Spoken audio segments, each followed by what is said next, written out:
آئیے سورہ البقرہ آیت 87 کا لفظی ترجمہ سیکھتے ہیں۔ بسم اللہ الرحمن الرحیم۔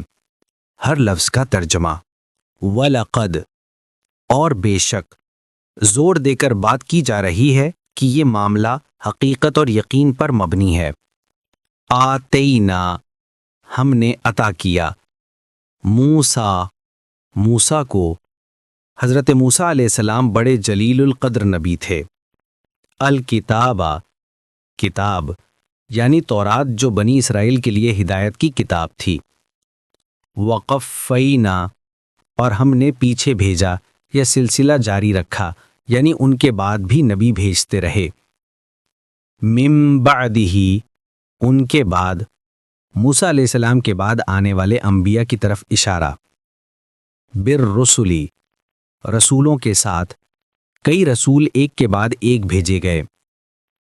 وآتینا، اور ہم نے عطا کی دوسری عظیم نعمت کا ذکر۔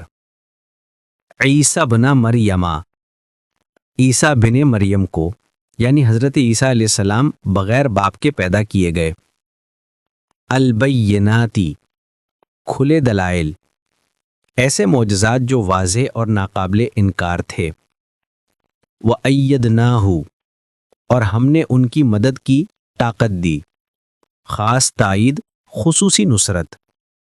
بروح القدس، روح القدس کے ساتھ، یعنی حضرت جبرائیل علیہ السلام۔ افکلما، کیا پھر ہر بار، یہ ملامت اور تعجب کا انداز ہے۔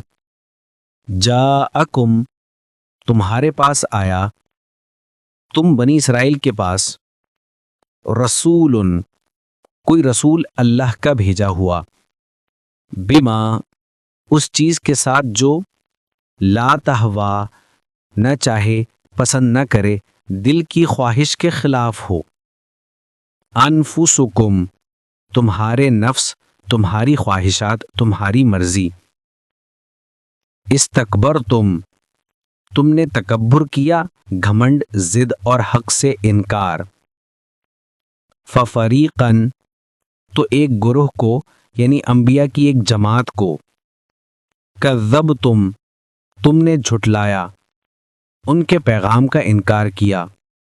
وفریقاً، اور ایک گروہ کو، تقتلون، تم قتل کرتے رہے۔ انبیاء کو قتل کرنا بنی اسرائیل کا بڑا جرم تھا۔ تفصیل، اس آیت میں اللہ تعالیٰ بنی اسرائیل کے طرز عمل کو بے نقاب فرماتے ہیں۔ اللہ یاد دلاتے ہیں کہ بنی اسرائیل پر اللہ کا فضل بہت زیادہ تھا۔ انہیں حضرت موسیٰ علیہ السلام جیسی عظیم ہستی عطا کی گئی اور تورات جیسی روشنی بھری کتاب دی گئی۔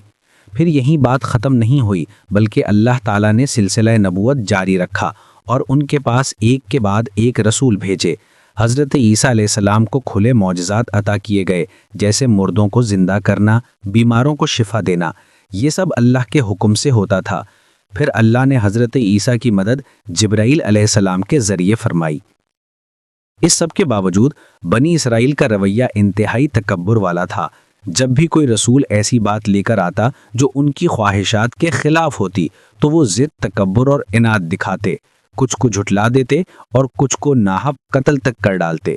اس آیت کا مقصد صرف ماضی کا قصہ سنانا نہیں، بلکہ امت محمد صلی اللہ علیہ وسلم کو تنبیہ کرنا ہے کہ کہیں وہ بھی وہی راستہ نہ اختیار کر لیں۔ دین صرف وہ نہیں جو دل چاہے، بلکہ وہ ہے جو اللہ اور اس کے رسول صلی اللہ علیہ وسلم کی طرف سے آئے۔ اگر انسان اپنی خواہشات کو معیار بنا لے تو وہ بھی بنی اسرائیل جیسا انجام پاتا ہے۔ آیت ہمیں سکھاتی ہے کہ ہدایت، رسول، کتاب اور دین ہے، اور سب سے بڑا جرم یہ ہے کہ انسان سچائی سامنے ہونے کے باوجود اپنی خواہشات کی وجہ سے انکار کر دے۔